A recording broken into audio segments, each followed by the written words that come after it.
अस्सलाम वालेकुम स्टूडेंट्स, मेरा नाम अदनान हैदर है और आज हम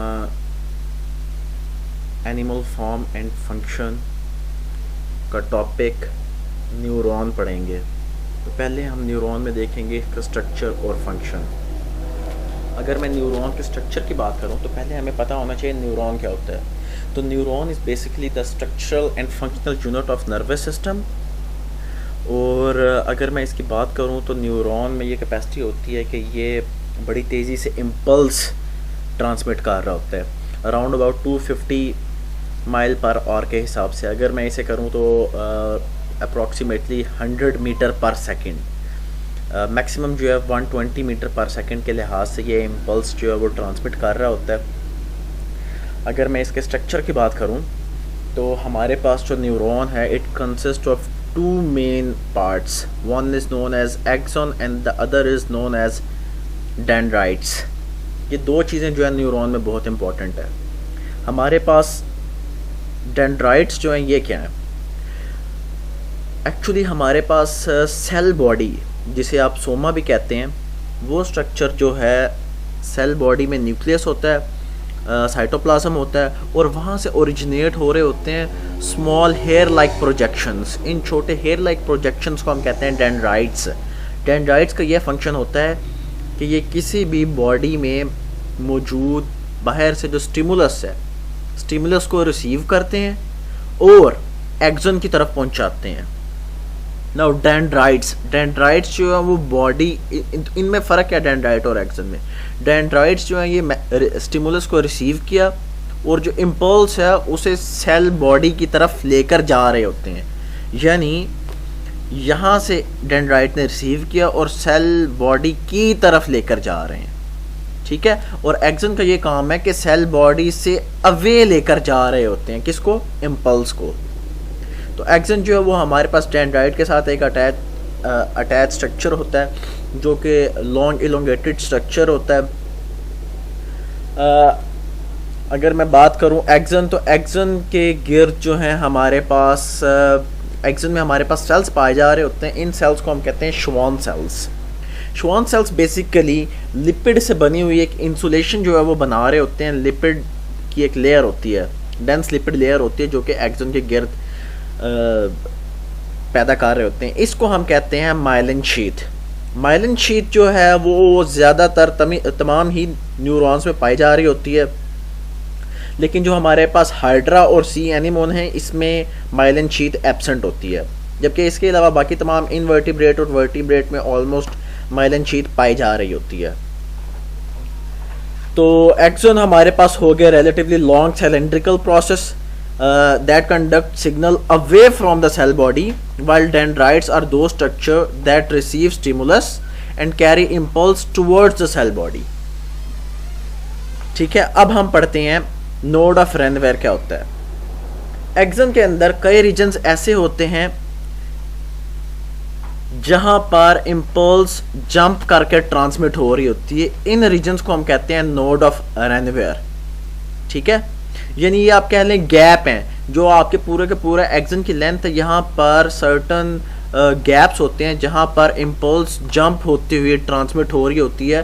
और ऐसे न्यूरॉन जहाँ पर नोड ऑफ रेनवेयर पाई जा रही है, हमने ये देखा कंपैरेटिवली वो न्यूरॉन ज़्यादा रैपिडली या तेज़ी से मैसेज ट्रांसमिट करने की सलाहियत रखते हैं। अगर मैं आपको एग्जांपल दूं तो हमारे पास तमाम के तमाम वो न्यूरॉन या वो न्यूरॉन जिनके गिर्द माइलिन शीथ पाई जा रही है और नोड ऑफ रेनवेयर दोनों चीज़ें पाई जा रही होती हैं, उन तमाम के तमाम न्यूरॉन में इम्पल्स कैरी करने की सलाहियत ज़्यादा तेज़ होती है। नोड ऑफ रेनवेयर को हम एक और नाम भी देते हैं, इसे हम कहते हैं न्यूरोफिब्रल नोड्स। इसी तरह श्वान सेल्स को हम कहते हैं न्यूरोलिमोसाइड। श्वान सेल्स को हमने एक और नाम ये दिया हुआ है। चलें, ये तो हो गया हमारे पास स्ट्रक्चर ऑफ न्यूरॉन।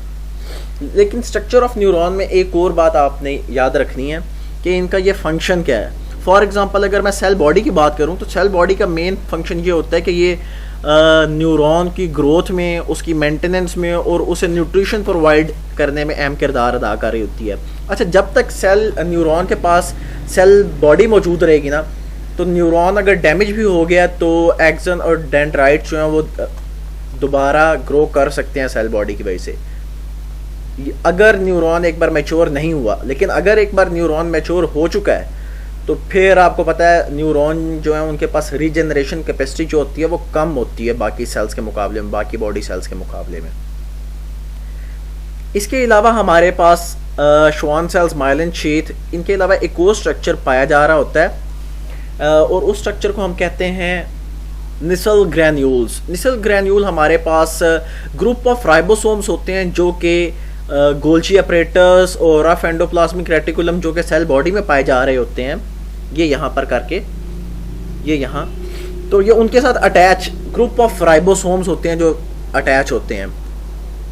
इसके अलावा सेल बॉडी में आपके पास माइटोकॉन्ड्रिया हो गया, एंडोप्लाज्मिक रेटिकुलम हो गया, न्यूरोफिब्रिल हो गया, माइक्रोट्यूब्यूल हो गए, ऐसे स्ट्रक्चर्स जो हैं वो पाए जा रहे होते हैं न्यूरॉन में।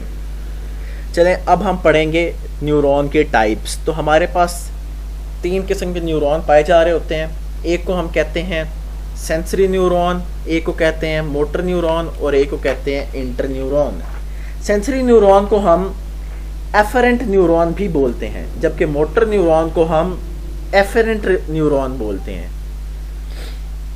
तो सेंसरी न्यूरॉन जैसे नाम से जाहिर कर रहा है कि सेंसरी न्यूरॉन ऐसे न्यूरॉन होते हैं जो कि मैसेज को रिसीव कर रहे होते हैं, यानी कोई भी स्टिमुलस जो है, स्टिमुलस क्या होता है? Stimulus is basically change in environment, यानी बाहर, बॉडी के बाहर अगर एनवायरनमेंट में कोई तब्दीली आई है तो आपकी बॉडी में जो पाए जाने वाले सेल्स हैं उनके पास ये कैपेसिटी होती है कि वो उस तब्दीली को महसूस कर सकते हैं, उस चेंज को हम स्टिमुलस कहते हैं। तो न्यूरॉन या रिसेप्टर सेल्स जो होते हैं, रिसेप्टर सेल्स यानी जो रिसीव कर रहे होते हैं, उनमें एक टेंडेंसी होती है कि वो बाहर जो स्टिमुलस है उसे रिसीव करते हैं।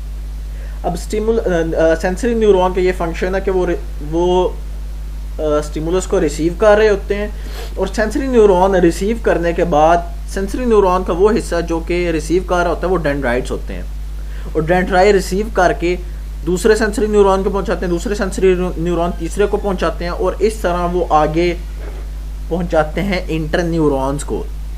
इंटर न्यूरॉन हमारे पास आप कह लें ग्रुप ऑफ न्यूरॉन्स होते हैं जो कि सेंट्रल नर्वस सिस्टम में बेसिकली प्रेजेंट होते हैं, और ये सेंट्रल नर्वस सिस्टम में बेसिकली इनका ये काम होता है कि ये मैसेज को इंटीग्रेट कर रहे होते हैं, देख रहे होते हैं कि जिस तरह का स्टिमुलस आया कि वो टच है, आया कि साउंड रिसेप्टर, जिस तरह का भी मैसेज आया कि आप कह लें कि नॉइज़ है या टच की परसेप्शन है, जैसी भी हो, तो मैसेज को इंडिकेट कर रहे होते हैं कैसा है।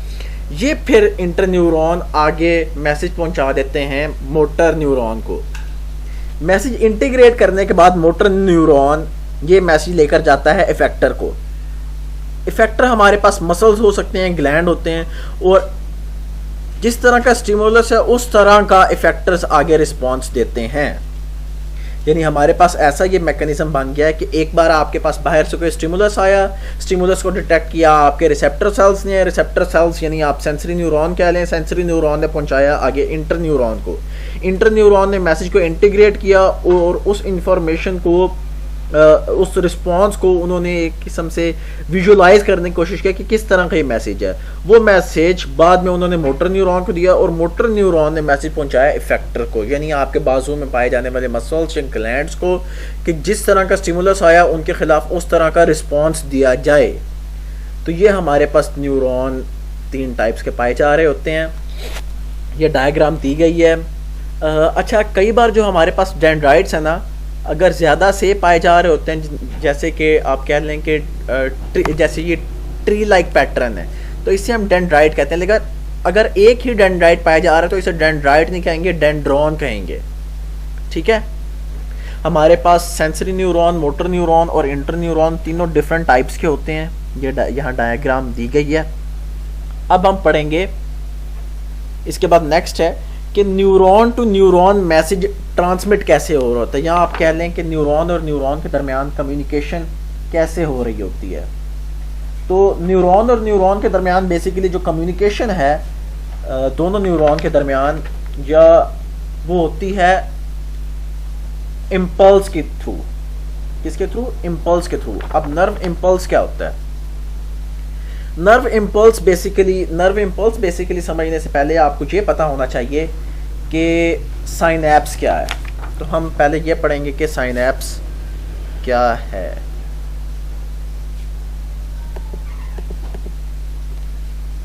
ठीक हो गया। तो साइनैप्स हम पढ़ें। साइनैप्स के बारे में आपको ये पता होना चाहिए कि